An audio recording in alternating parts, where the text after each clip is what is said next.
Okay, this turbo here. These turbos here have been sitting here for a long time. See here? This play. That may look like a lot, but it's actually fine. With the design of these bearings, they can't be that tight. Even a fresh rebuilt one has a bit of slop in it. I measured one, I forget what it was. I'll see if I can find the specs. But there's no, what you do is you just push a little bit, spin, push the other way, spin, all four ways. There is no contact, you're fine. Because it's, when the truck's not on, especially with these, since they've been draining, there's no oil in the bearings, and the oil obviously has a film strength. And the way it works, when the pump starts pumping oil through these things, it actually suspends the shaft in the center. So it's not like you'll be flopping around in there. It works like a hovercraft, those bearings do. It's being supported by a film of oil.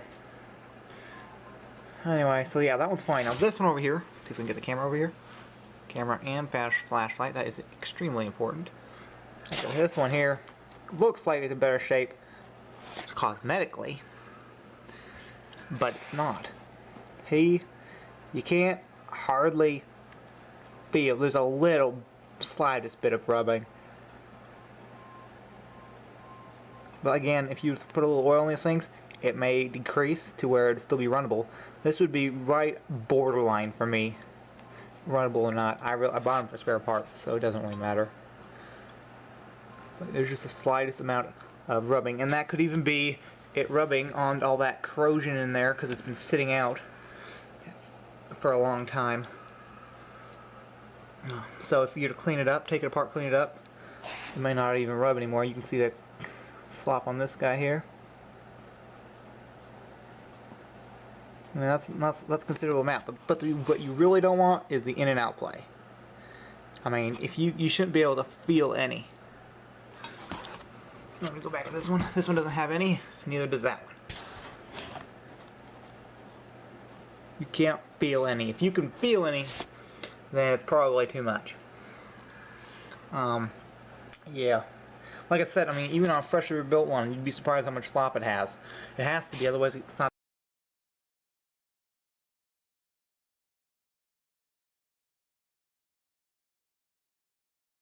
Can be an issue, especially if you got a lot in the intercooler. If you got a lot in the intercooler, well then you got problems. But it could be just from excessive idling. Basically, you got oil pressure in the bearings, and then you have air pressure on this side over here. So on one side you got oil pressure. It's not full oil pressure. I mean, you got a couple pounds. And on this side you got just air. Well, at idle, there's actually just like a vacuum coming through here because you don't have much exhaust power in the drive, power in the turbine. So there's actually a vacuum coming through here, and it sucks the oil out of the seal, because the seal can't be perfect because there would be too much friction. Like if it was like an O-ring, it would be way too much friction on the shaft. So they have to go with more of a, it's actually more, it's like a, I don't know what you call it, but it resembles a piston ring. And it kind of just scrapes the shaft, hardly seals at all. I mean, it seals pretty good, but basically it takes pressure to seat it fully. And so if you don't have any pressure at all in here, it'll just, oil will come out. Once you start spinning a little faster, then it starts making a little bit of pressure, and it'll keep that seal nice and seated and prevent it from leaking a bunch of oil. So if you're like letting your truck idle a lot, especially if it's to warm up, try to high idle it. Above 1,000 RPM would be best. Maybe 100, 1,200 right there. That'll keep everything warm. There's also other reasons why you don't want to idle a truck when it's cold, but that is one of them.